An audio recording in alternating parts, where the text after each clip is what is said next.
Mon premier souvenir de musique entendue, je sais pas, mais l'histoire m'a appris que j'avais un premier souvenir de musique, puisque quand j'avais 4 ou 5 ans, mes parents se sont aperçus, on était chez des amis à eux, et je me suis mis à jouer au piano des gymnopédies de Satie, et que j'avais entendu certainement chez mes parents. Je sais qu'ils entendaient ça, alors je l'ai su plus tard, mais bizarrement, d'oreille, j'avais appris à jouer ça. Et donc, moi, ça, c'est pas mon premier souvenir, c'est le leur. Mais par contre, comme ils étaient étonnés, ils m'ont dit, mais où est-ce que tu as appris à jouer ça? Donc moi, je savais pas. C'était juste un souvenir, un truc d'oreille, quoi. Et ils m'ont inscrite chez une prof de musique russe, sadique, qui... on était deux au cours, il y avait moi, donc j'avais 4 ans ou 5 ans, tu vois, je connaissais vraiment rien à la musique. Et il y avait une autre personne qui avait 12 ans, qui jouait déjà du piano. Et la prof m'a installé au piano devant des partitions et m'a dit, bon, joue. Et donc moi, évidemment, je savais pas lire la musique, et d'autant que je savais même pas qu'il y avait des notes de musique, et donc je savais même pas qu'il y avait des partitions dans la vie. Donc, comme je comprenais pas ce qu'elle me demandait, je lui ai joué mes petites gymnopédies. Et elle m'a dit, non, mais c'est pas du tout ça, ce qu'il y a écrit sur les partitions. Donc tu t'assois et tu nous regardes. Donc c'était comme ça, et c'était des brimades atroces. Elle me torturait finalement. Et donc au bout de quelques mois, j'ai voulu arrêter le piano. Et donc j'ai dit à mon père, bah, je veux plus aller. Il m'a dit, ah bon, t'aimes pas le piano? J'ai dit, non, j'aime pas le piano. Et en fait, après, j'ai pas écouté de musique jusqu'à mes 17 ans. Donc c'est ça mon premier souvenir de musique, c'est l'absence de musique.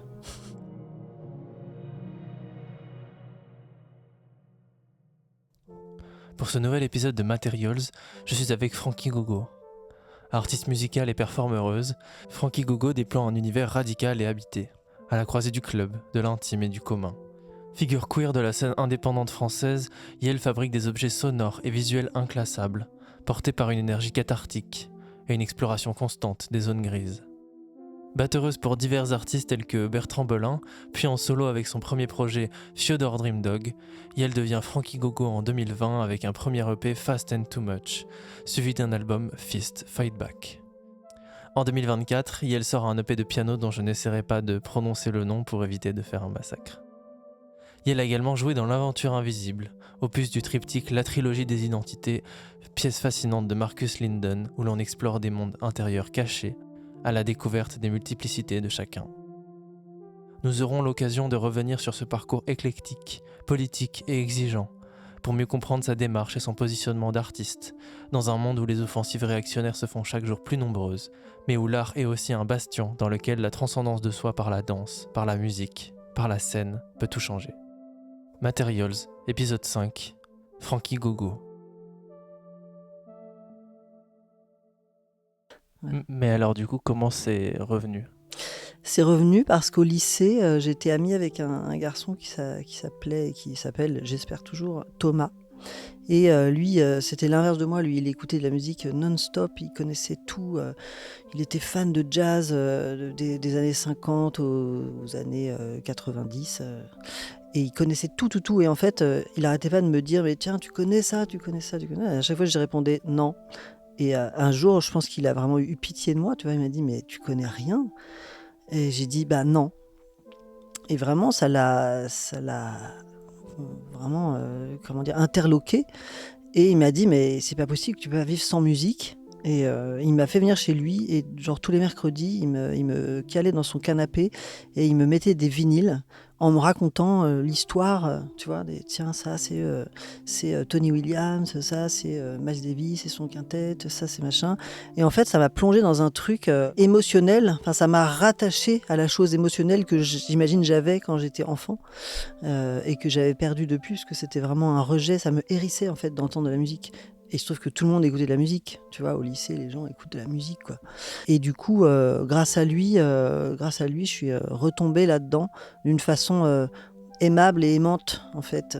Et c'était très généreux de sa part. Il connaissait tout en jazz, mais il connaissait tout aussi en rock, en rock psyché des années 70 et tout.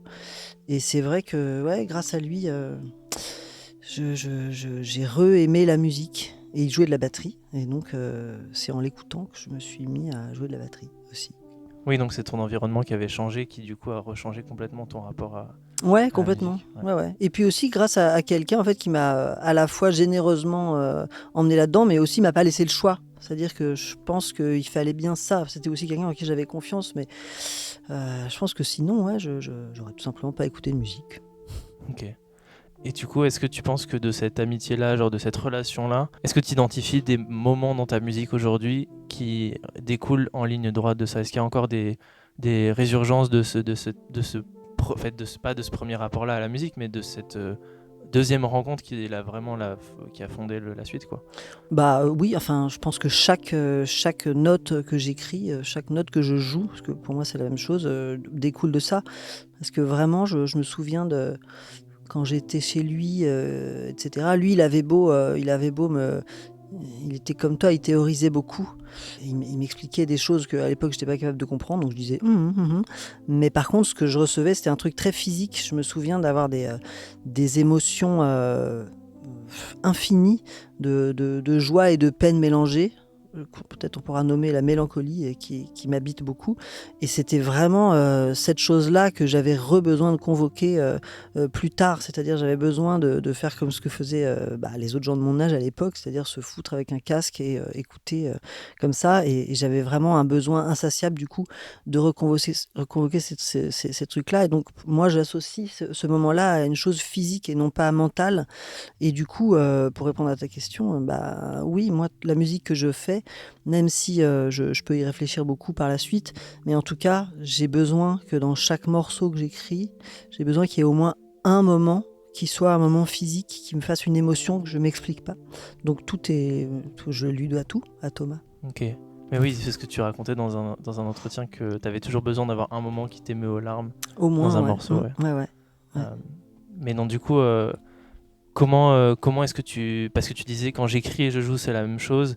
Comment est-ce qu'elle s'organise ta pratique? Comment est-ce que ça se structure? Est-ce que c'est structuré? Est-ce qu'il y a des rituels? Et où se place l'émotion là-dedans, pardon? Ouais. Non, j'ai pas du tout de rituel en vrai. Je suis quelqu'un d'assez. C'est vrai que c'est pas désorganisé en fait, parce que bon, ma vie se déroule quand même un peu. Si je regarde derrière, c'est pas non plus n'importe quoi. Mais par contre, je suis guidée par une chose assez organique en fait. Il se trouve que comme j'ai ce studio qui est un peu un luxe à Paris d'avoir ça, je viens ici tous les jours et on peut dire que je fais de la musique tous les jours, mais de façon assez random. Alors à part quand j'ai des commandes comme celle dont je te parlais tout à l'heure, là où c'est des choses que je dois faire pour les autres, qui sont pas directement pour moi, donc là non pas j'ai des rituels, mais en tout cas j'ai un but. Là par exemple avant la fin de la semaine, il faut que je puisse faire écouter chacun des tableaux de la chose dont je te parlais. Mais sinon, quand je travaille pour moi, en vrai, ce que je fais, c'est que j'allume soit mon ordinateur, soit, je sais pas, un ampli, soit je vais derrière la batterie, soit je prends une guitare, etc. Et en gros, bon, c'est peut-être ridicule, mais je place mes doigts n'importe où. J'attends que quelque chose m'émeuve et je pars de ça.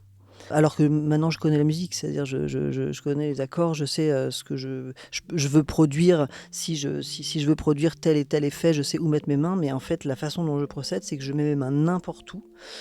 Et quand quelque chose me fait une sensation dans le ventre, d'agréable ou désagréable, mais en tout cas que ça déplace quelque chose dans mon ventre, alors je pars de ça. Voilà. Ok, et tu disais que tu avais besoin d'un truc organique et tu renvoies aussi à des sensations physiques. Ce que je me demande, c'est à quel point la musique, elle accompagne le cheminement déjà de notre personne. Est-ce que tu as la sensation, parce que pour reparler un peu de ton parcours, il me semble que tu as eu plusieurs phases de musique, tu as eu un parcours plus acoustique avant et un passage à la musique électronique. Comment est-ce que la musique t'a accompagné? Est-ce que toi t'as changé et la musique a changé avec toi? Est-ce que la musique a changé puis toi tu t'es changé au contact de la musique? Comment est-ce que ça a évolué ces choses-là? Alors déjà, est-ce que j'ai changé? Oui, j'espère en fait. J'espère changer. J'espère là que j'ai changé depuis qu'on parle. Je pense que c'est lié aussi, oui, à mon environnement direct. C'est-à-dire que quand j'ai commencé à écrire de la musique, genre Fiodor, tu vois. Donc là, c'était plus en 2009, 10. Oh mon Dieu, c'est il y a hyper longtemps. Comme tu dis, oui, c'était des instrumentations plus électriques, acoustiques plutôt qu'électroniques. Je pense que c'est vraiment lié à la musique que je faisais en tant qu'accompagnatrice à ce moment-là, et que donc je fréquentais un milieu et des personnes qui jouaient la musique comme ça. Et donc c'est aussi comme ça que j'ai appris moi-même à la jouer. C'est-à-dire que un ami, Christophe, donc lui un jour, il m'a offert une guitare nylon. Et il m'a montré 3 accords, et après ça, j'ai mis, comme je te disais, mes doigts n'importe où, et puis j'ai écrit les morceaux qui ont composé mon premier album.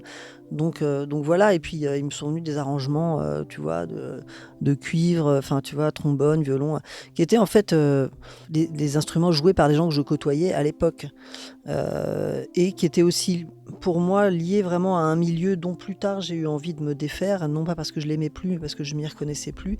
Et je pense que ça coïncide avec le moment où j'ai un peu électronifié ma musique. Je pense que j'ai eu un besoin à un moment donné de me rapprocher du milieu qui me ressemble le plus, à savoir le milieu queer, féministe, etc. Et du coup, j'ai commencé à vivre la nuit beaucoup plus, parce que c'est aussi un milieu qui existe la nuit. Et la nuit, on écoute de la musique électronique. Et en fait, je pense que c'est vraiment, encore une fois, le corps qui m'a amené à ça. Le corps est une forme de libération, une forme de réappropriation de soi que j'avais longtemps mis de côté, comme beaucoup d'entre nous. Et tu parles justement de la nuit, du corps. Moi, je ressens vraiment un impact, peut-être même de la question de la danse dans ce que tu fais. On sent qu'il y a toujours une volonté, même quand c'est plus calme. Je pense à Delicious Strawberry ou des morceaux comme ça. Il y a quand même une volonté de danser différemment, certes. Quel rôle ça a joué, la danse, dans ta musique? Comment ça a peut-être structuré aussi ton rapport à la musique? Alors déjà la danse en tant que telle, mais là je parle même pas spécialement de la danse qu'on fait la nuit dans un nightclub, mais la danse contemporaine par exemple, c'est la forme artistique qui m'émeut le plus. C'est quelque chose qui m'emmène vraiment très très loin, et je pense qu'un jour, quand j'aurai du temps et du courage, j'apprendrai. Enfin, j'apprendrai pas pour devenir danseuse étoile, mais en tout cas pour libérer encore un peu plus cet objet, de ce véhicule qu'on a, qui est notre corps. Voilà, donc ça, c'est quelque chose que j'ai toujours vraiment aimé. J'ai aussi eu la chance et l'opportunité d'écrire beaucoup pour la danse, avec des chorégraphes super. Et donc, c'est quelque chose qui m'habite depuis longtemps. Ça fait vraiment très longtemps que je fais ça. Donc, c'est un point de départ de l'écriture et du lien à la musique qui est très fort en moi, avant même ma découverte tardive de la nuit. Du coup, je sais pas, cette chose qui dit organique dit aussi besoin et envie de se lever peut-être, etc. Après moi, comment dire, j'ai pas ce sens de la fête, de l'enjaillement, etc. qu'ont certains de mes amis qui font de la musique et qui font des musiques festives. Moi, j'ai pas du tout ça en moi, donc en fait, la danse que je propose dans la musique que je fais, je pense qu'elle est plus accidentelle. Et en fait, même si je pense être capable de créer des grooves qui donnent envie de danser, mais en tout cas, je me dis pas ah là là, il faut que je fasse danser les foules. Enfin, vraiment, je me sens pas du tout appartenir à cette mouvance-là. Malheureusement, des fois, parce que je trouve ça super cool, mais j'ai pas ça en moi. Je suis trop triste pour ça.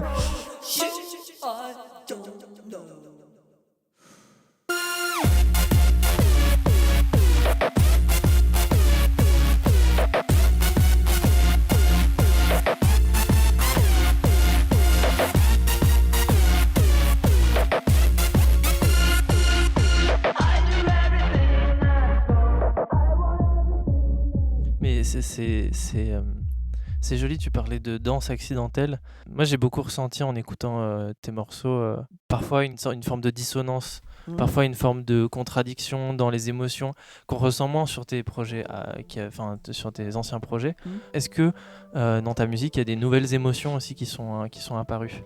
Je pense notamment, est-ce que par exemple, il y a de la violence dans ta musique actuelle? Je pense qu'il y en avait avant aussi, simplement peut-être qu'elle est plus frontale maintenant. C'est-à-dire que dans la musique que j'écrivais sous Fiodor, enfin, pour moi, il n'y a pas vraiment de différence bizarre. Certainement, toi, tu l'entends parce que les choses évoluent. Mais en tout cas, moi, je pense y mettre les mêmes choses. C'est-à-dire que j'ai toujours mis dans les morceaux que j'écris quelque chose d'instable, un contrepoint. J'ai vraiment besoin de ça. J'ai jamais aimé, j'ai jamais été fan et ni intéressé par les musiques où il y a une injonction à aller dans un endroit. Si tu veux, une musique avec des paroles hyper dark sur des accords tristes avec une rythmique lancinante m'emmerde au plus haut point parce qu'en fait j'ai l'impression que j'ai pas d'espace pour l'imaginaire, tu vois. Et donc du coup moi là, dans la musique que j'écris, je l'écris aussi pour moi en tant qu'auditoriste parce que j'ai besoin de la recevoir aussi, j'ai besoin de l'incarner, mais j'ai aussi besoin de la recevoir.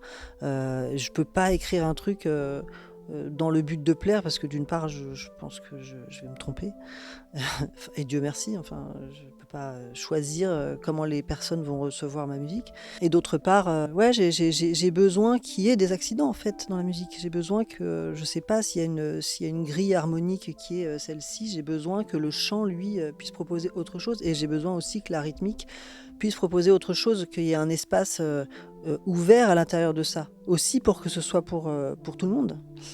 Voilà. Ok.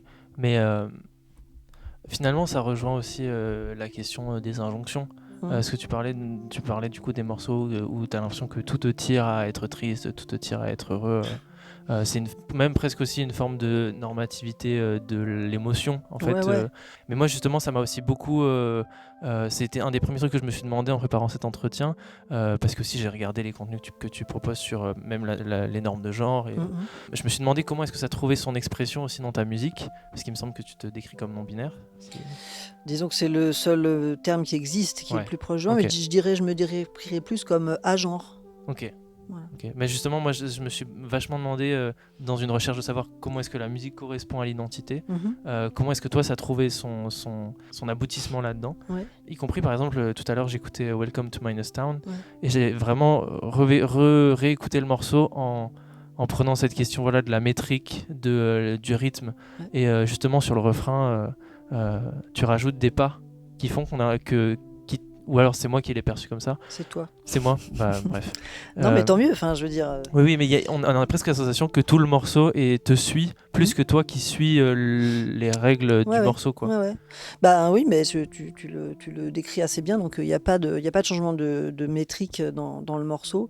Ça reste toujours la même chose. Mais par contre, dans le refrain, j'avais envie de quelque chose d'épique.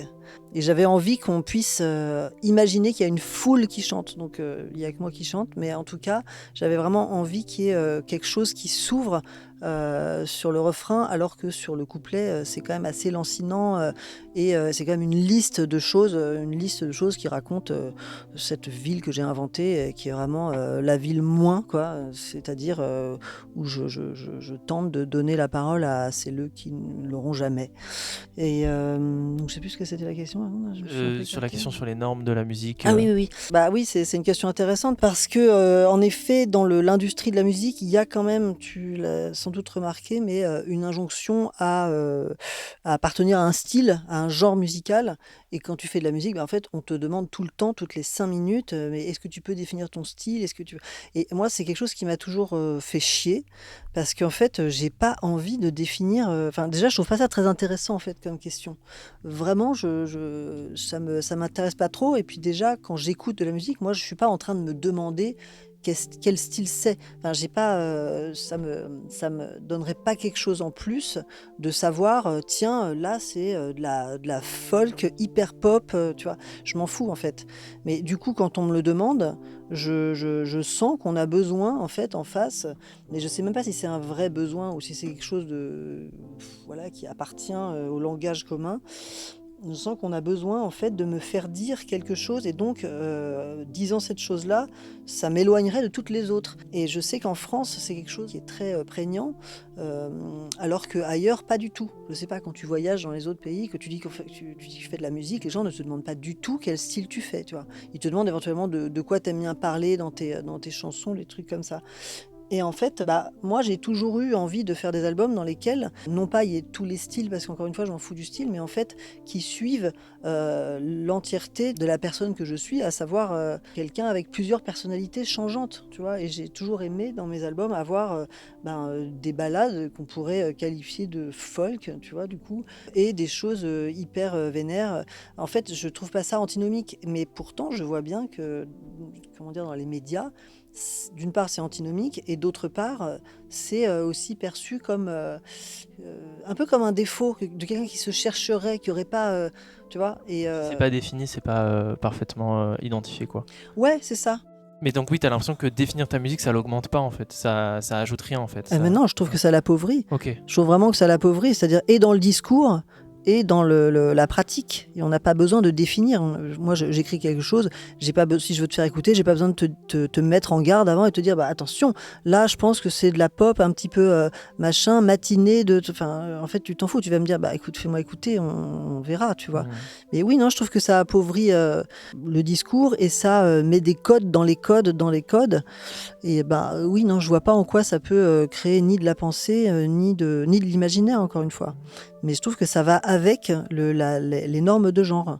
Et en fait, moi, depuis que je suis née, on me renvoie cette chose de il faudrait que tu saches un peu, tu vois, où t'es, qui t'es, alors que je n'ai pas envie. Enfin, c'est-à-dire, je sais très bien qui je suis, moi.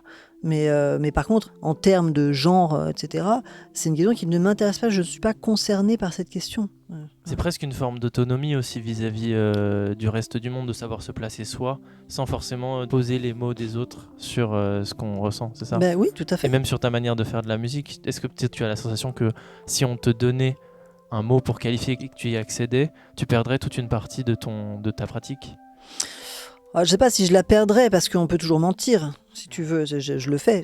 Je le fais quand je fais des interviews avec la plupart des médias. Oui, en fait, je me retrouve à mentir, en tout cas pour donner à la personne ce qu'elle a envie d'entendre, parce qu'au bout d'un moment, tu vois, c'est fatigant. Mais en fait, c'est une chose dans laquelle je ne me retrouve pas. Et quand tu disais non-binaire, est-ce que tu es non-binaire, c'est le mot, en tout cas en ce moment, qui existe et que je trouve acceptable, en tout cas pour définir un endroit indéfinissable, justement. Mais en fait, moi, ce que je préférerais dire aux personnes, que j'ai déjà dit d'ailleurs, à des personnes qui me demandent si je suis non-binaire, c'est de dire que non, il faut arrêter de mettre l'accent sur moi, en fait. Le monde est non-binaire et moi, je le vis tel qu'il est. Simplement, ce serait plus intéressant de s'interroger sur les personnes qui sont binaires. C'est quand même très bizarre de se vivre comme binaire et de penser que le monde l'est. Ça, c'est quand même très, très bizarre. Et pourtant, c'est jamais ça la question. Mais c'est pareil pour un style de musique. Tu vois, je veux dire, c'est soit tu fais de la funk, soit tu... non, enfin, je veux dire, quand on écoute ce qui se fait partout, parce qu'en fait, là, on parle de musique occidentale, mais enfin, la musique indienne nous amène carrément ailleurs. Enfin, je veux dire, c'est des codes qui, ici, sont... Je sais pas, il y a plein de gens qui, quand ils écoutent de la musique indienne, trouvent que les instruments sont pas accordés, par exemple. Bon, ça, c'est un souci. C'est quand même une incapacité à voir la nuance. Et pour moi, ça va avec la binarité qui nous prive de nuance, quoi. Je t'avais entendu parler de la marginalité dans un de tes entretiens. Et ça m'intéressait, cette notion-là. Et justement, pareil, je voudrais savoir comment est-ce que toi, tu le perçois et quel rôle éventuel ça peut jouer dans ta conception de la musique et dans la manière dont tu vas avoir de te positionner aussi dans ton propos, dans tes textes, dans ta composition même. Moi, je me suis toujours vécu comme marginal depuis mon premier souvenir. J'ai toujours eu une sensation d'incapacité à vivre le monde tel qu'il est. Et donc, quand j'étais enfant, c'était vraiment un mal-être assez dingue, vraiment terrible même. Sauf que à l'époque, j'aurais pas su dire pourquoi. C'est juste que je me sentais pas bien, je détestais tout ce que j'étais. Et voilà, donc quand on est enfant, c'est toujours difficile, d'autant que le monde me renvoyait que j'avais raison. Donc, j'étais pas à ma place. Je pense que c'était principalement lié à cette histoire de genre flou, puisqu'on m'a toujours envoyé à ça. Mais du coup aussi à des moqueries physiques, puisque comme je ressemblais à ce qui se disait à l'époque à un garçon manqué, mais c'était pas non plus si affirmé que ça aurait pu être chez les adultes quelque chose de chouette. Non, on me renvoyait beaucoup que j'étais moche, par exemple. Donc c'est quand même une souffrance terrible et aussi cachée, puisque j'avais personne à qui en parler. Donc ce truc de la marge, je l'ai ressenti vraiment, vraiment très, très tôt. Ça a été très longtemps une faiblesse chez moi. Donc j'ai compensé, par toutes sortes de cabrioles comme font toutes les personnes dans ce cas-là, pour ces raisons-là ou d'autres. À savoir faire le pitre, faire des conneries. Moi, j'ai vraiment fait mon intéressance pendant longtemps, donc j'ai fait vraiment beaucoup de bêtises. Et puis j'aurais pu mal tourner quand même. J'étais partie pour plutôt aller en prison que en studio. Mais donc cette marginalité-là, au fil des années, j'estime qu'elle est devenue ma force, mais aussi parce que je pense que j'ai eu, parmi les chances que j'ai eues, je pense que j'ai eu le privilège de grandir dans un milieu pauvre mais éduqué. J'ai eu l'opportunité de voir des choses, de voir du pays, de lire des livres et aussi donc de pouvoir avoir des amis, c'est-à-dire des amis qui durent et qui t'entourent et qui sont là quand tu prends des mauvaises directions. Donc grâce à ces rencontres, à ces personnes qui ont été déterminantes dans ma vie, cette marginalité est devenue une force. Et donc c'est toujours une ambivalence, mais aujourd'hui je pense que ça s'entend dans la musique que je fais. Ouais. Et justement, est-ce que ça s'est pas transcrit par la mélancolie? Est-ce que la mélancolie, ça a été l'affect de ce décalage au monde? Oui. Ouais. Clairement. Et comment ça s'est... Est-ce que ça s'est retrouvé directement dès que tu as fait de la musique, ou est-ce que tu l'as construit, ce sentiment aussi? Non, c'est là depuis le début, en fait. Et c'est même, quand je te parlais de Thomas tout à l'heure, qui m'a réinitié à la musique, je voyais bien que les endroits dans lesquels m'amenaient ces écoutes nouvelles pour moi, c'était des endroits de mélancolie. Et c'est là la différence entre la mélancolie et la tristesse pure. C'est que la mélancolie, c'est une tristesse qu'on a envie de convoquer, parce qu'elle propose aussi quelque chose d'immense. Enfin, moi, en tout cas, c'est comme ça que je le vois, même si c'est des fois douloureux, la mélancolie, c'est difficile à vivre, mais c'est aussi un endroit qui permet un repli sur soi, une réflexion sur le monde, et en ce qui me concerne, un désir d'humanité et d'altruisme, ouais, vraiment. Et est-ce que ça a même pu être un langage pour toi, pour communiquer des choses? Parce que finalement, en fait, je me demande aussi à quel point ta musique, elle est là pour toi, ou à quel point aussi elle te permet de communiquer avec les autres. Parce que j'ai l'impression qu'aussi dans ce refus Enfin, dans ce refus, non. Enfin, dans cette indéfinition qui est présente chez toi, il y a le fait est que t'es bien avec ce que tu es et avec ce que tu fais, et voilà. Mais à quel moment il y a une interface avec le reste du monde? Comment est-ce que ça se passe avec les autres, en fait? C'est pas toujours, ça n'a pas toujours été facile avec les autres. J'ai eu un rapport social difficile, mais les gens le voyaient pas parce que j'étais quelqu'un d'assez drôle. Tu vois, je masquais bien ma faroucherie, on va dire. Et j'ai toujours été quand même tournée vers les autres, mais par contre, je vivais très mal d'être en société. Par exemple, je supportais pas de faire la fête. Ça m'est venu vraiment tard, quoi, l'envie de pouvoir vivre des moments qui sont éventuellement futiles aussi, tu vois. Moi, j'étais que dans les trucs hyper graves, tout était terrible, etc. Donc oui, la musique, pour te répondre, c'est vrai que la musique, ça a été une possibilité pour moi de me dévoiler. Chose qui est toujours assez difficile, mais en tout cas, c'est petit à petit, et grâce à ça, que je peux m'ouvrir un petit peu. Et c'est sûr qu'en utilisant d'autres choses que des mots frontaux, comme ce qu'on est en train de faire maintenant, dans des chansons, et en plus en anglais, ça permet quand même de donner de soi, en tout cas de donner de son intime, sans ce truc impudique. Je dis ça sans jugement, mais parce que j'aimerais bien l'être plus. Mais en tout cas, oui, c'est certain que c'est un rapport aux autres que j'ai attrapé au vol, parce que sinon c'était compliqué. Mais la scène, encore beaucoup plus, quoi, que le disque. Bah, pour rebondir sur ce que tu dis, j'aimerais qu'on parle un petit peu de ton dernier projet, qui est un projet de piano, en lien avec de la musique traditionnelle yougoslave, si je dis pas de bêtises. Non. Et moi j'ai été assez surpris, en tout cas de prime abord, quoi, parce que tu as dit que c'était ton projet le plus personnel. Ouais. Et justement, ce que tu dis, c'est que ça reste quand même très pudique, du coup, parce qu'il n'y a pas de mots. Non. Comment est-ce que pour toi ça s'exprime, ce dévoilement, cette personnalité, pas dans le sens là, mais tu vois, ce côté très personnel, Ouais. alors que peut-être on aurait pu penser que c'est l'inverse. Ouais, C'est un ouais. truc où c'était le plus mis à distance. Bah oui, en fait, c'est très personnel pour moi, mais les gens ne peuvent pas le savoir, à part les amis très très proches qui me connaissent depuis toujours. En effet, c'est pas possible de le savoir si tu écoutes la chose comme ça, mais c'est très personnel pour plusieurs raisons. D'une part, donc c'est ma mère qui était originaire d'ex-Yougoslavie, donc c'est un pays qui n'existe plus, mais que moi j'ai connu comme ça, que j'ai très bien connu même. Et mon histoire avec ma mère était vraiment très très très très difficile, très compliquée, etc. Elle est morte depuis 9 ans, un truc comme ça. Comment dire?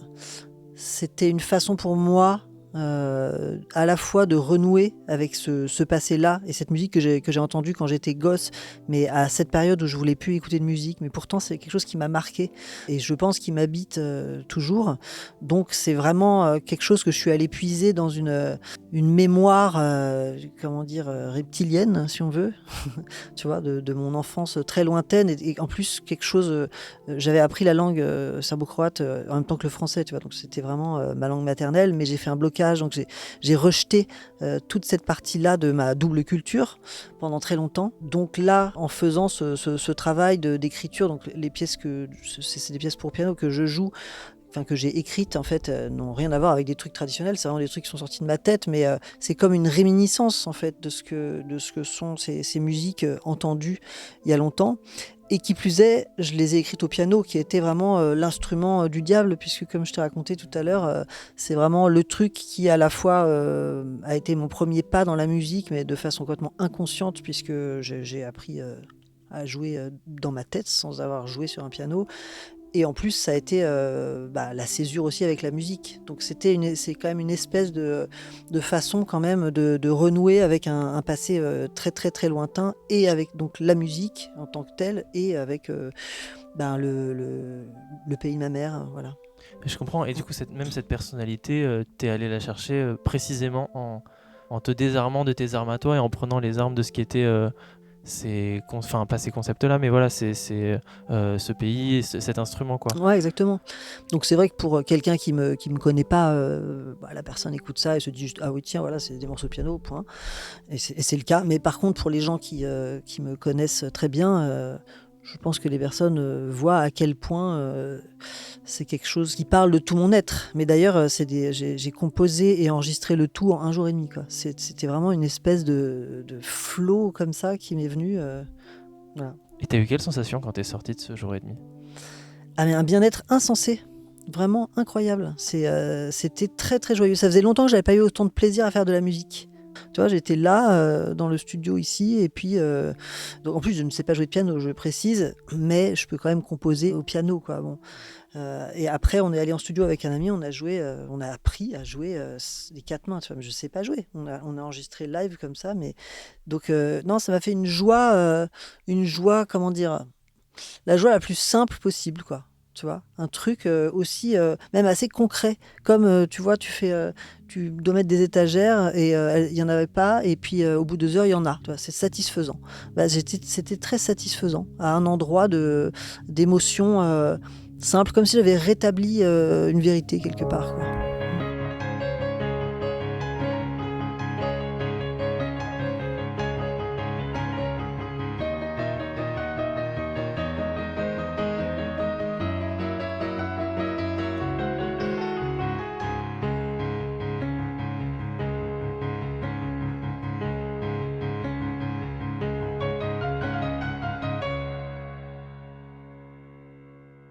Et est-ce que cette simplicité, elle entrait en contradiction? Est-ce que ton processus d'habitude, il est plus conflictuel, plus compliqué, plus contrasté? Comment est-ce que ça se... Je pense Ah oui. notamment à ton album Fist Fight Back. Ouais.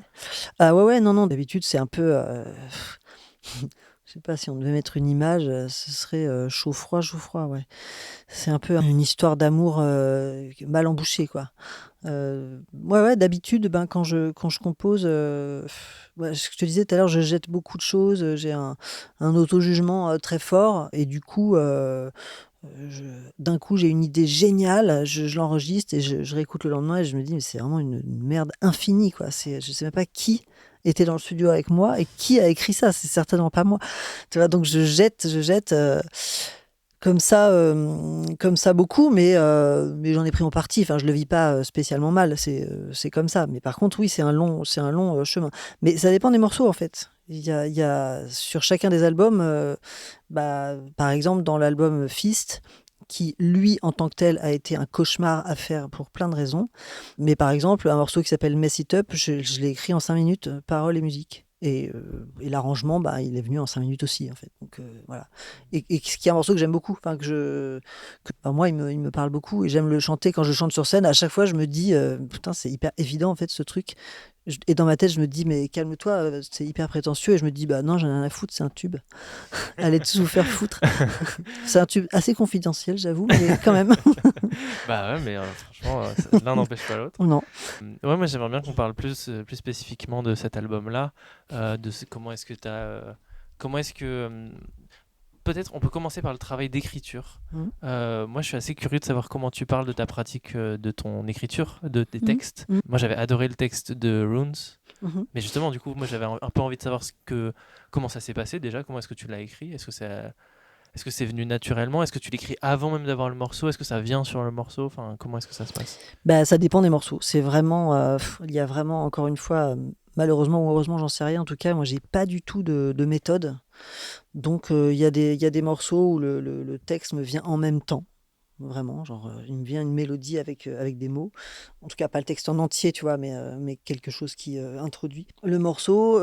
D'autres où ça vient vraiment de la musique. Par exemple, Runes, en fait, ce qui m'est venu... et en plus, ça fait longtemps que j'avais ce thème-là, que j'avais joué au clavier, au synthé, comme ça. Ça faisait longtemps que j'avais ça.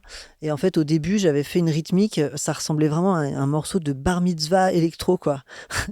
Mais le thème, en fait, quand t'entends, si tu l'écoutes avec cette donnée, tu vas dire ah ouais, carrément, en fait. Et du coup, j'aimais bien, ça me faisait un truc assez excitant, un peu énervant, excitant. Et ensuite, donc j'ai changé la rythmique et grâce à la nouvelle rythmique qui allait dans une autre direction, en fait, me sont venues ces paroles un peu de constat du monde, quoi. Hey America, you should be satisfied. Bodies are petrified, left in every mind.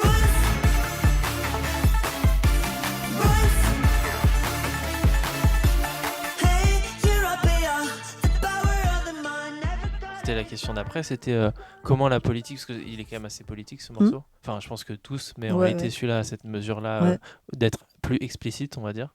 Je me suis vraiment demandé comment est-ce que la politique arrivait dans le texte. Est-ce que c'est venu par la force des choses? Enfin, en fait, c'est presque venu instinctivement. Oui. Enfin, franchement, j'ai jamais décidé de mettre de la politique dans les textes. Vraiment, ça me viendrait pas à l'idée de me dire tiens, je vais faire une chanson politique parce qu'elles le sont toutes. Mais elles sont toutes parce que en gros, j'arrive pas à voir de quoi on peut parler dans une chanson qui soit pas soit politique, soit métaphysique. Mais bon, c'est la même chose, tu vois. Et même si j'écris une chanson d'amour, l'endroit d'où je me place pour la chanter, c'est forcément politique, puisque je suis un corps politique, donc voilà. Est-ce que ça te paraîtrait juste de te dire que tes morceaux, ils permettent de faire voir un autre monde? J'espère, en fait. Ça, j'espère. En tout cas, je me dis toujours que... Mais ça, c'est une question intéressante parce que, en fait, je me le dis, mais ça fait pas si longtemps que je me le dis, ça fait une dizaine d'années, je pense, que quand je lis un livre ou quand je regarde un film...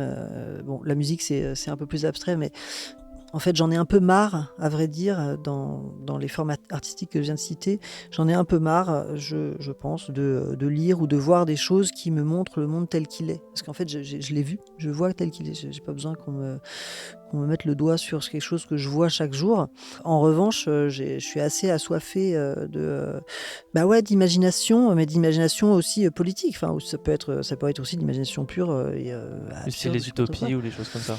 Ouais, mais oui, enfin les utopies ou même sans aller jusqu'à l'utopie. Par exemple, tu vois, on parle souvent du fait que dans le cinéma français, par exemple, et c'est vrai, c'est un peu tout le temps les mêmes histoires, les mêmes figures qu'on voit. C'est quand même que des histoires de quarantenaires qui se séparent, blancs, avec leur famille. Et franchement, bon, moi, j'en ai vraiment rien à carrer. Ça ne m'intéresse pas, ça m'a jamais intéressé. Et ça m'intéresse pas, toujours pas. Et en fait, je me dis, mais qu'est-ce qui peut bien pousser les gens à montrer ce genre de choses, à part le confort dans lequel ils sont, tu vois. Et je dis ils volontairement au masculin parce qu'en fait, c'est quand même majoritairement des mecs cis qui font ce genre de film. Et en fait, ben, moi, donc sans parler d'utopie, ce à quoi j'aspire plus quand je vais au cinéma, c'est si on veut raconter une histoire réaliste, j'ai rien contre, au contraire, c'est de voir d'autres représentations. Mais vraiment, et en fait, ça ne peut pas passer par autre chose que par une volonté et par un choix de le faire. Mais du coup, moi, ça me renvoie à ce que tu disais plus tôt. Tu disais que tu vis le monde tel qu'il est vraiment. Mais est-ce que justement, du coup, quand tu dis que les films qui montrent le monde tel qu'il est-ce que c'est pas justement précisément parce qu'ils montrent le monde tel qu'il n'est pas que tu les rejettes aussi? Enfin, que t'en as marre?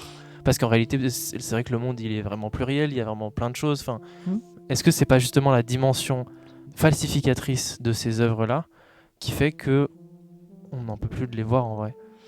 Ben oui, alors oui, non, t'as raison. C'est aussi, en fait, je trouve pour moi, ça, c'est des œuvres réactionnaires au sens propre, c'est-à-dire qu'elles, non seulement elles montrent un monde tel que les personnes qui le montrent le vivent, c'est-à-dire sans jamais rien remettre en question, en fait. Parce que, en effet, si t'es une personne blanche bourgeoise, parce que là, on parle quand même de personnes qui montrent aussi un milieu bourgeois, c'est avant tout ça, moi, qui me débecte. Ouais. Bah, en fait, ça me raconte avant tout que ces personnes ne sont pas dérangées par le monde qui les entoure, tu vois, et n'ont pas envie de le voir changer. Moi, je suis désolée, moi aussi, je suis une personne blanche, j'ai plein de privilèges, etc. Mais en fait, ça me débecte. Si je devais céder de mes privilèges pour que d'autres puissent vivre mieux, mais je le ferais volontiers. Et en fait, c'est ça qui me débecte en fait, dans ces œuvres-là. Et c'est en effet, je trouve ça inquiétant. Ouais. Oui, c'est ce que finalement, c'est aussi ce truc-là d'en avoir marre de voir le monde tel qu'eux, ils veulent nous le montrer. Oui. Et tel que, parce que, en fait, non, pas tout le monde est blanc, pas tout le monde est cis, pas tout le monde est hétéro. Ouais, complètement. Mais du coup, peut-être qu'on peut, en fait, ce parallèle-là, il est parfait parce qu'il amène à un autre point sur tes clips, notamment. Du coup, comment est-ce que justement tu représentes, toi, comment est-ce que tu figures à travers des images ta musique? Comment est-ce que tu arrives à la transcrire parce que c'est quand même, j'ai l'impression que tu as quand même un travail recherché et fouillé sur tes clips, justement. Bah, j'aurais voulu avoir plus de temps et de moyens pour aller plus loin là-dedans. Bah, en effet, comment dire, quand tu fais un clip, c'est forcément pareillement un petit film, quoi. Donc tu choisis ce que tu veux montrer. Et en l'occurrence, pour moi, c'est inenvisageable de pas penser ce monde-là, en tout cas le monde tel que moi je veux l'habiter et tel que je m'efforce de l'habiter d'ailleurs. Dans les clips, c'est-à-dire que j'ai envie de représentation de gens qui me ressemblent, mais c'est pas qui me ressemblent en fait, mais qui m'accompagnent dans la vie et qui me tirent vers le haut. En fait, c'est-à-dire que je pense qu'on vit une période qui est à la fois tragique, mais à la fois c'est une période de pensée, contrairement à ce que disent les vieux cons qui pensent que les jeunes sont débiles.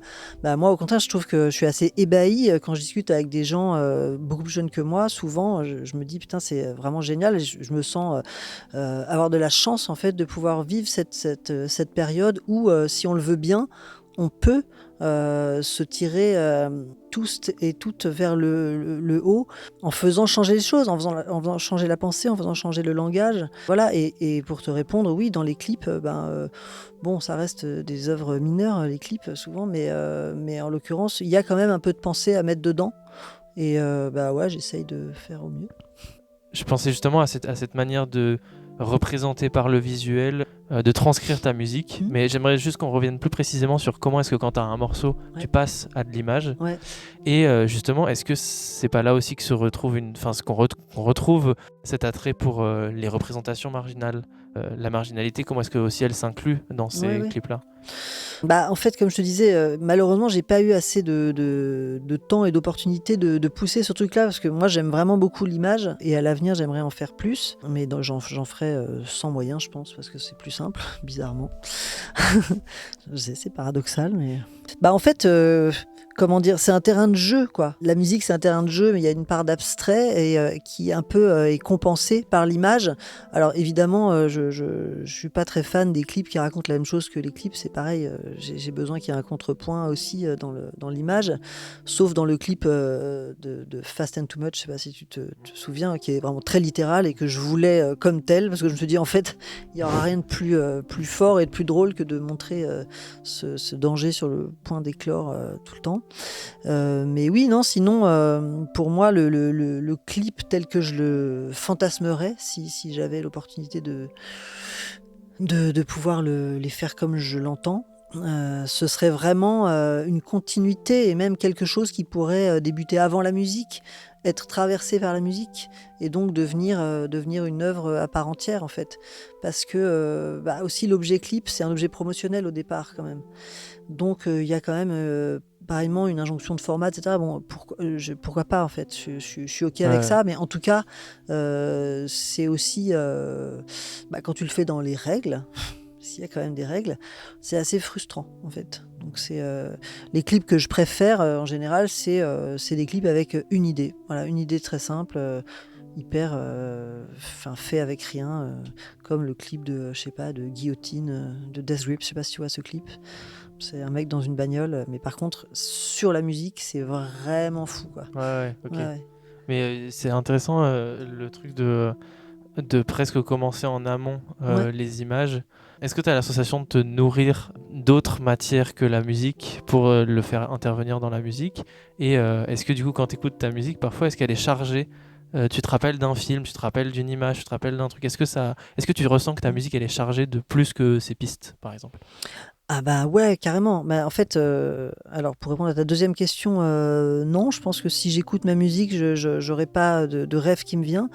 Mais par contre, elle est très très chargée et ce qui m'inspire le plus, c'est pas la musique en général. Je suis assez peu inspiré par la musique, mais ce qui m'inspire le plus, c'est des moments de vie en fait.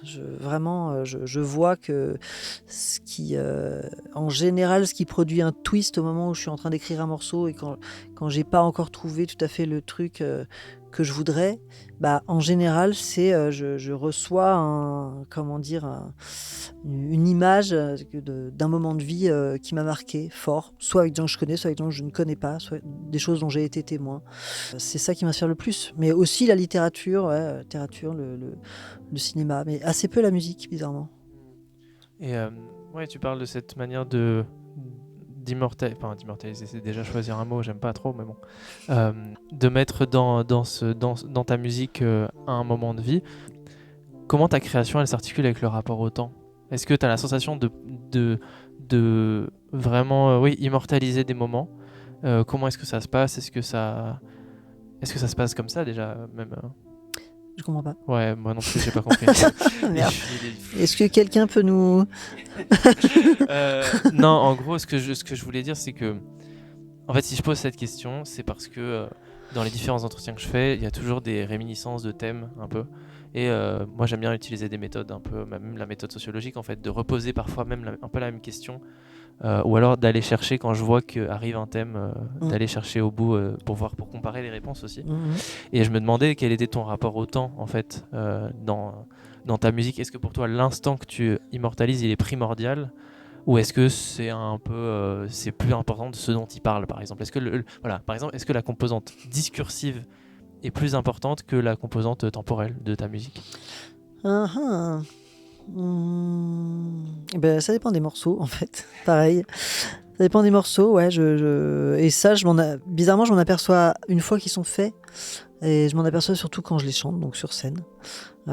Parce que pour moi, c'est vraiment deux endroits très différents, le studio et la scène, vraiment très différents. C'est-à-dire que souvent, je réécris vraiment les morceaux pour la scène, et puis d'ailleurs, je les réécris tout au long de la tournée, je fais des arrangements très différents.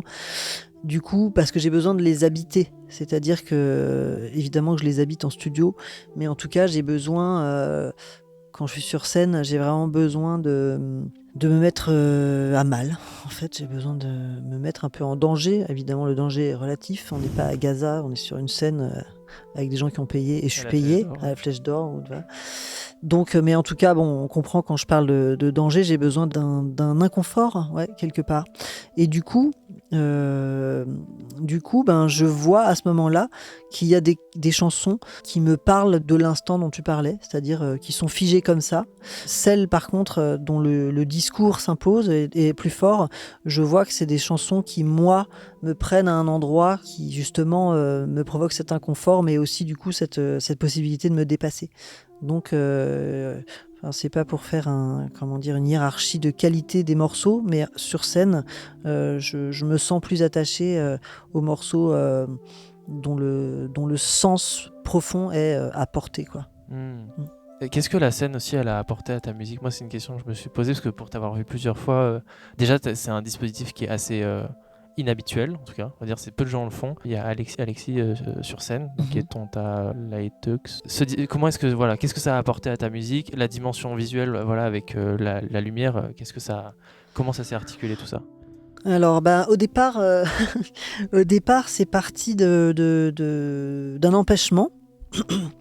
Puisque donc l'album Fist, donc qui a le pauvre subi que des embûches, qui a connu que des embûches.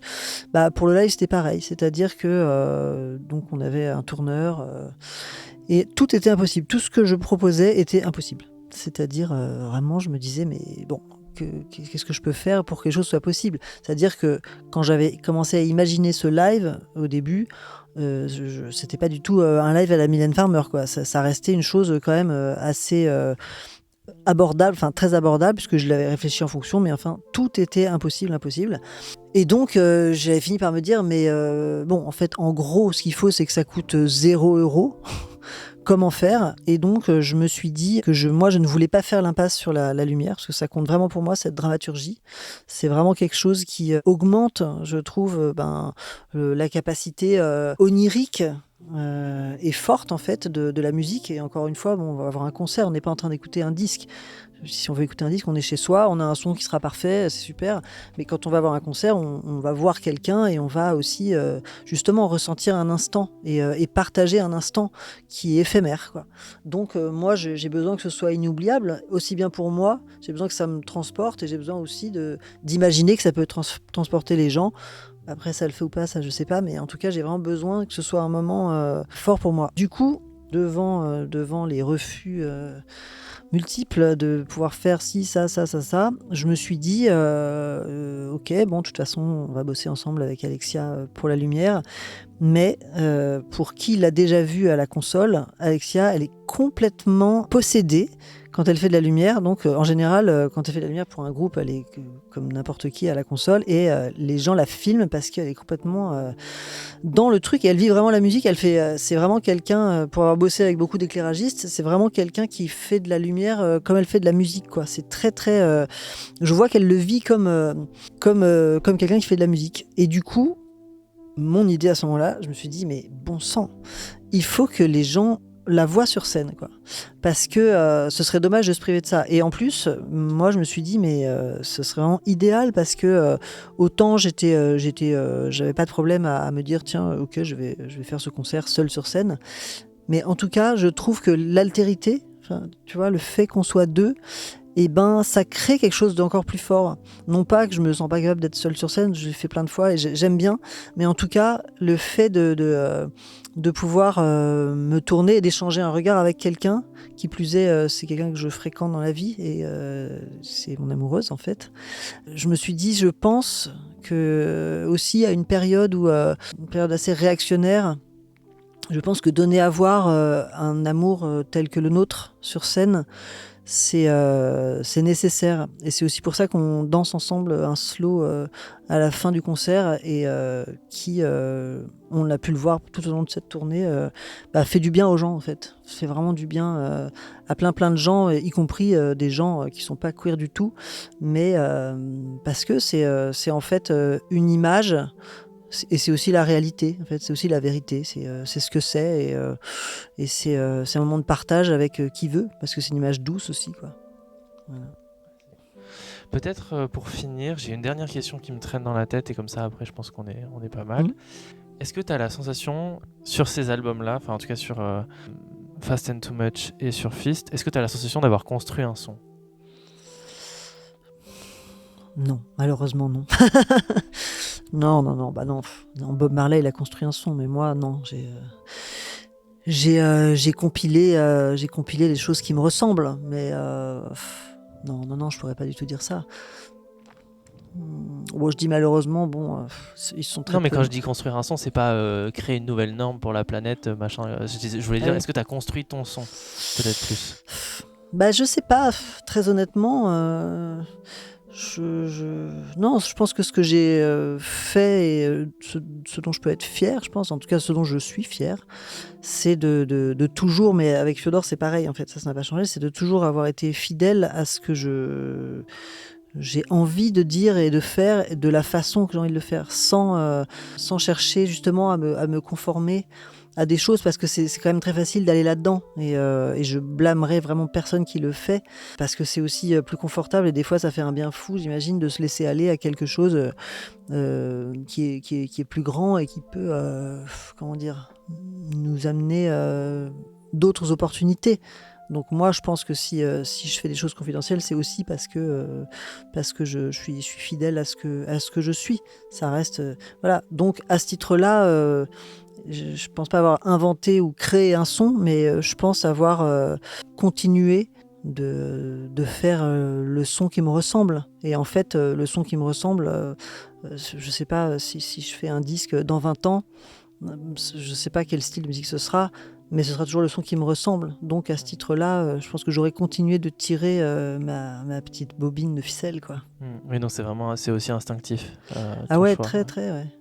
Très, mais c'est aussi alors c'est instinctif dans le geste et dans comment je produis les choses et comment je les termine, puisque bon c'est quand même à chaque fois un voyage pour faire un album, enfin tu sais ça. Mais il y a aussi ouais, je pense une volonté de faire attention à ça en tout cas. Et c'est pas que j'ai quelque chose contre le mainstream. Enfin franchement, il y a plein de trucs mainstream que j'adore. J'ai pas de guilty pleasure, je crois pas du tout en cette formule. Je me sens coupable de rien. Il y a plein de trucs vraiment que j'adore, extrêmement mainstream, etc. Mais comme moi, je suis pas issu de ce truc-là et que comment dire, encore une fois, je suis pas quelqu'un de la fame ou de la. Ouais, je me sens pas très à l'aise dans ce truc-là. Je pense que si je le faisais, ce serait pour des mauvaises raisons. Et je pense que ça s'entendrait en fait. Et moi-même, j'ai envie, quand je fais un disque, j'ai envie que d'un seul truc, c'est que si je l'écoute dans 20 ans et que j'ai changé, je voudrais quand même me dire « Ah ouais, non mais là c'est exactement ça que je voulais faire ». Ça c'est important. Et il y a pas très longtemps, enfin si, il y a genre 1 an, j'ai réécouté tous mes albums. C'était quand j'étais en train de faire Fist justement. Non, c'était il y a 2 ans donc. J'ai réécouté tous mes albums dans l'ordre pour réfléchir à comment, tu vois, me faire un état des lieux du truc. Et ça m'a fait hyper plaisir parce que en fait, à part le mix d'un des albums qui est vraiment affreux, et donc si je devais le refaire, je le referais. Mais sinon, j'étais d'accord avec tout. Alors que je fais pas du tout la même musique aujourd'hui, mais à chaque fois que j'écoutais un morceau, je me disais putain, c'est vraiment, j'aurais pas pu le faire autrement. C'est vraiment ça. Donc ça, je trouve que c'est une réussite pour moi en tout cas. Ok. Est-ce qu'il y a un aspect de ta musique, de ton travail dont tu aimerais qu'on parle Attends, je réfléchis. Non, mais c'était intéressant de parler aussi de l'aspect politique en fait. Voilà, ça je pense que c'est la chose qui me tient le plus à cœur, mais encore une fois, pas comme une volonté, parce que ça me viendrait pas à l'idée de me dire oui, tiens, je vais faire un truc politique. Comme une évidence en fait. Bah ouais, c'est-à-dire je peux pas être tous les week-ends dans la rue comme c'est le cas depuis des mois et des mois et des mois et faire des morceaux qui parlent de je me lève le matin et je vais au supermarché. C'est pas possible quoi. Oui, mais en même temps, tu pourrais très bien concilier ces deux choses-là en ayant d'une part tes morceaux qui racontent qui raconte ce que tu veux, et de l'autre part ton existence par exemple sur les réseaux sociaux, que d'autre part tu as choisi une existence sur les réseaux sociaux qui est une existence politique dans laquelle tu relais beaucoup et tu fais de la pédagogie même sur certains sujets. Ouais, oui, non, je pourrais, mais en fait, je vois bien que les sujets qui me viennent sont pas. J'arrive pas. Mais d'ailleurs, j'arrive pas non plus spécialement à écouter des chansons qui parlent du quotidien. Et j'ai jamais pu. Il en faut pour tout le monde, mais moi, c'est vrai que je m'en fous un petit peu. Parce que c'est pas le tien aussi, peut-être. Ben ouais, non, c'est pas du tout le mien, ça c'est sûr. Enfin, pourtant, je me lève aussi le matin et je bois du café. Je pourrais le dire, mais c'est vrai que je trouve pas ça passionnant. Okay. Non, d'ailleurs, je bois du thé, je sais pas pourquoi je dis du café. Ouais, non, mais je me demandais en fait. Mais en fait, c'est peut-être une bonne dernière question. Est-ce que la notion d'universel, elle a une importance pour toi ? Alors, c'est un mot qui est un peu clivant, là, je trouve, parce que souvent les gens qui l'emploient mettent de côté l'inverse, à savoir les spécificités, et donc ça les arrange bien en fait de se voir universaliste, humaniste, etc. Donc en vrai, je sais pas trop ce que ça veut dire. Si je devais en choisir, en tout cas en appliquer une définition, ce serait juste, en ce qui concerne ma musique, ce serait de dire que moi j'écris pour tout le monde, enfin, c'est-à-dire pas dans le but que tout le monde aime, je crois que c'est pas possible, mais en tout cas je voudrais dire que chacune est la bienvenue dans l'écoute de mes chansons, et que si quelqu'un s'y reconnaît, c'est tant mieux, mais bon, oui, et que ton geste il accueille toute l'humanité, enfin toute la possibilité des conditions humaines. Ah oui, bien sûr. Ouais. Mais justement, moi c'est ça qui me pose question, c'est que pourquoi je te pose cette question-là, parce que aussi quand tu disais oui voilà les chansons sur le quotidien ça me saoule, et tu sais c'est très moi j'avais vu une émission une fois il y avait Quotidien avec Suzanne Lindon. Ouais. Et où elle disait j'ai fait un film sur l'adolescence parce que l'adolescence c'est hyper universel. Bon, moi ça m'avait énervé comme pas possible, mais justement tu vois je me pose la question parce que c'est des trucs que dans tout le reste du monde occidental bourgeois a envie d'appeler universel, mais finalement toi tu n'y accèdes pas. Mais non. Et mais non, du coup t'as une autre forme d'universel quand même, ou alors que tu restes très attaché à ce que ça soit toi envers toi-même. Bah en fait moi, la seule personne qui sera juge toujours de savoir si comment dire, un morceau est viable ou non, c'est moi. Ça, c'est, je veux dire, le reste, je m'en fous un peu des avis. Enfin, je veux dire, c'est pas que je m'en fous, mais si quelqu'un me dit ah non, j'aime pas du tout, et que moi je suis au clair avec ce que j'ai fait, je pourrais que dire désolé en fait, mais voilà, moi c'est ce que j'ai voulu faire. Voilà. Après, comment dire, ma seule part d'universalité, c'est l'accueil. Tu vois, c'est l'accueil, mais c'est comme, comment dire, c'est plus de l'ordre de l'empathie. L'empathie universelle, voilà. Et je pense que j'ai de l'empathie, énormément. C'est même ça qui me fait tenir, en fait. Parce que sinon, franchement, autant canner. Enfin, franchement, ça sert à rien. Mais par contre, non, l'universalité, j'y crois pas du tout. Parce que c'est quelque chose qui gomme... Enfin, déjà, c'est une chose occidentaux-centrée. Enfin, je veux dire, c'est un terme qui est employé à tout va. Moi, je peux pas me reconnaître là-dedans. Enfin, je veux dire, j'ai pas envie de penser que... oui, tiens, d'ailleurs, c'est intéressant parce que moi je vis ça, sachant qu'au Bangladesh quelqu'un n'aura jamais entendu parler de ce dont je parle, et inversement, et en fait je sais pas, non, je peux pas me reconnaître là-dedans, mais dans le sens de peut-être religieux, bizarrement, enfin, ou spirituel, de l'empathie, de pouvoir voir à travers les yeux de quelqu'un d'autre qui serait pas moi, et qui serait même très loin de moi, et que juste parce qu'on regarde dans la même direction, et que juste parce que je peux ressentir pour et lui, alors là ça m'intéresse. Voilà. Merci. Merci à toi. El Pueblo Unido, down in the street, the crowd is singing El Pueblo Unido, the priest and a butch queen, the priest and a butch queen, gorgeous makeup, time to wake up. They look out the window, the crowd is bouncing, and joyful wake up, joyful wake up, the stand of a nation, useful wake up, useful wake up.